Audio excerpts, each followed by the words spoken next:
With Jeremy Clarkson. He looks likely not to be presenting Who Wants to Be a Millionaire after the next season. Apparently ITV said they've got, I quote, no further commitments with him.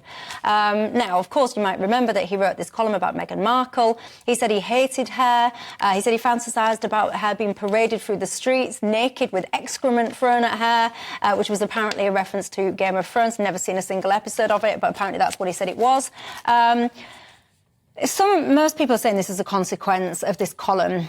Do you think that there should be a line in what you can say about other people in public? What's the line? Who decides it? And what should be the consequences, James? No, in a word. I'm what people ridicule as a free speech absolutist. You can't be half pregnant. Either you back it for people you don't like saying things you don't like, or you don't back it. In my view, Clarkson is no hero. Those remarks were extremely tasteless, but he's bang on the nail about the Meghan Markle circus. And I will not forget how liberal left historians like David Olusoga and other people went on the BBC and all the Guardian lovies to defend Meghan Markle against Jeremy Clarkson. You know, nobody elected her. She is on a LA showbiz Hollywood circuit and doesn't deserve the support she's got for being apparently black. It's quite outrageous that Clarkson should be vilified for his tactless remarks.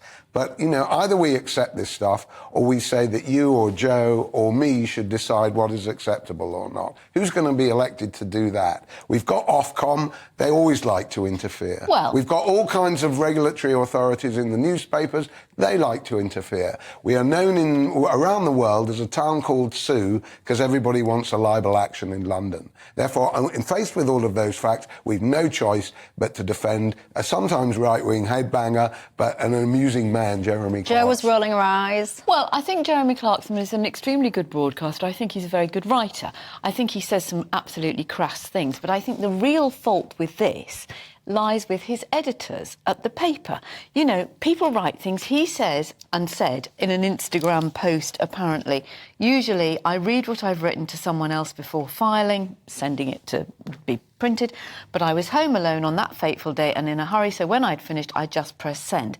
And then when the column appeared the next day, the landmine exploded. Now, whether or not you believe that, at some point, there is an editor, because the editor's job is to make sure that stuff doesn't go out in the papers, just like here, or any other broadcast, to make sure that we're not libelling somebody, that we're not telling untruths, that we're not breaking the law, that we're not inciting people to hatred or violence.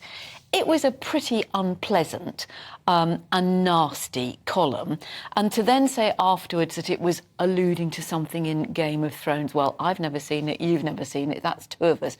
So we would have missed that reference for a start. But do you favour free speech, Jo? I do, but I think there has to be, you know, with newspapers and broadcasting, and I don't agree with everybody having a free-for-all saying, go out and pelt that woman with excrement in the street, whoever she is. That was a joke. Yeah, you don't think he was actually really seriously calling for Meghan Markle to be stripped naked? No, but I do think there are people, and we all know the consequences of people who get whipped up by other people. You know, we've seen what's happened to David Amess, we saw what happened to Jo Cox, and there are people, as you well know, Michelle, from the comments that we get on this programme, that are pretty hateful and unpleasant, particularly to women. And I don't think those things would get published in a newspaper, and we wouldn't necessarily, you wouldn't read them out on air because they're bad taste. But an MP being stabbed multiple times by a religious fanatic is slightly different to a guy. And by the way, I think what he said was a bit weird, actually. If someone said, oh, I hate Michelle and I want to drag backwards naked through the street and pelted with poo, you know, I would just think you're a bit of an oddball, you. It wouldn't bother me in any way, shape or form. But if you read that column and you sit there and think to yourself, oh, yeah, well, what I'm going to do now is pick up some poo and throw it at an individual, I just think that you're making quite a stretch there. No, I'm not saying... You asked me whether I agree with free speech, and my qualification for that was yes, but not if it incites people. I'm not saying that that's what Jeremy Clarkson did, but what I'm saying is there are broad behaviours that most grown-up, civilised people, you know, I don't particularly like hearing people effing and blinding when I'm sitting on a train. I don't particularly want to see schoolboys looking at porn on their phones. I don't particularly like threats of violence, and I don't, and I can choose what I read, and I know that there is a comeback, a retribution, if somebody was to say something about me that is untrue through libel and slander laws. We are strongly regulated as a broadcaster, and quite rightly, because, we have influence, as do newspapers. And I still think that although Jeremy Clarkson, he's made a very good career out of being a polemicist and being tongue-in-cheek, and sometimes that's, sexist, homophobic, misogynist, and he's got into trouble. You can choose to ignore it or not.